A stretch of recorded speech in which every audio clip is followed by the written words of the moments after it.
La guerre en Ukraine a beaucoup changé les choses, à la fois auprès des Chinois eux-mêmes, dont on voit bien qu'après une certaine tentation de suivre le modèle russe, et puis se réalisant assez rapidement que même la Russie se trouvait finalement en très grande difficulté en Ukraine.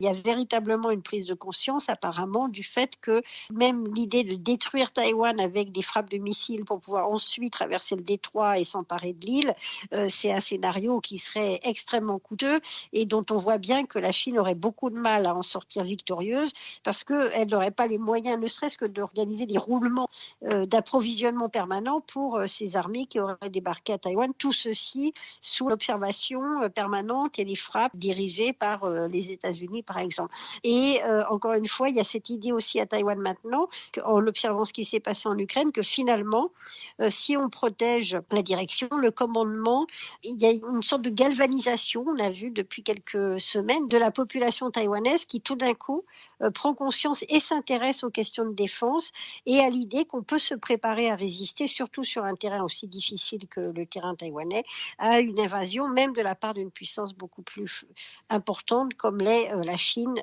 face à Taïwan. Joe Biden a promis de défendre l'île en cas d'attaque chinoise. Taïwan peut-il compter sur les États-Unis ? Alors, ce qui est certain, c'est que c'est pas la première fois qu'il le dit et que ça reflète très certainement une évolution réelle aux États-Unis sur cette fameuse ambiguïté stratégique. Après tout, les gaffes de Biden peuvent aussi servir à l'entretenir, que ce soit confus ou pas.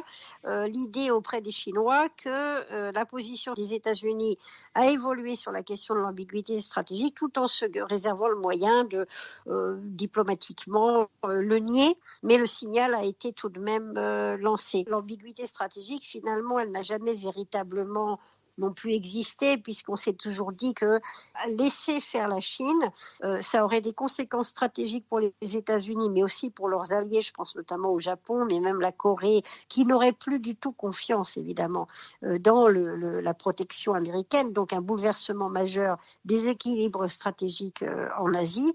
Ça serait laisser la possibilité à la Chine éventuellement de s'emparer d'un verrou vers le Pacifique, donc parce qu'actuellement la Chine est quand même très cantonnée entre le Japon, Taïwan, les Philippines à l'intérieur de la mer de Chine. Donc ce serait abandonner en fait l'ouverture sur le Pacifique à la marine chinoise. Donc pour toutes ces raisons-là, on imagine mal qu'en cas d'attaque chinoise, les États-Unis ne fassent rien.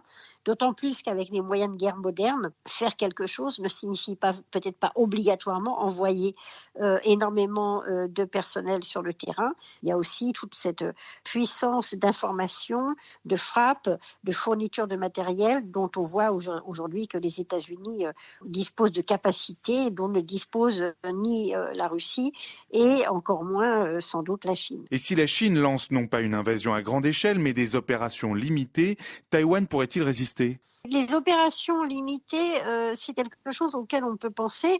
Il y a des îles qui appartiennent à Taïwan, mais qui sont très très proches du territoire chinois, dont Mao Zedong ne s'est pas emparé. Les forces chinoises communistes n'ont pas pu s'emparer dans les années 50. Et ensuite, la Chine, après la période des réformes, n'avait pas intérêt à faire monter les tensions avec Taïwan. Donc ces îles, qui s'appellent Kinmen et Matsu notamment, sont très proches des côtes chinoises. Donc on pourrait imaginer que la Chine lance une opération contre ces deux îles qui sont aujourd'hui assez mal défendues, s'en empare, n'aille pas plus loin, espère que ni Taïwan ni les États-Unis ne réagissent, et ce qui serait une sorte de moyen de prouver que Taïwan est seul, et donc appuyer un discours diplomatico-politique qui serait de tenter de persuader les Taïwanais que complètement isolés, la seule solution c'est de céder. Céder voulant dire finalement uniquement reconnaître que Taïwan appartient à la Chine. S'emparer des deux îles, c'est une stratégie dangereuse pour la Chine, notamment en raison des sanctions qui pourraient être appliquées contre Pékin. Et on a vu à la suite de la guerre en Ukraine que le camp occidental réussissait à se rassembler pour appliquer des sanctions très sévères et que la Chine aurait beaucoup de mal, l'économie chinoise aurait beaucoup de mal à supporter, même si elle est plus importante que l'économie russe.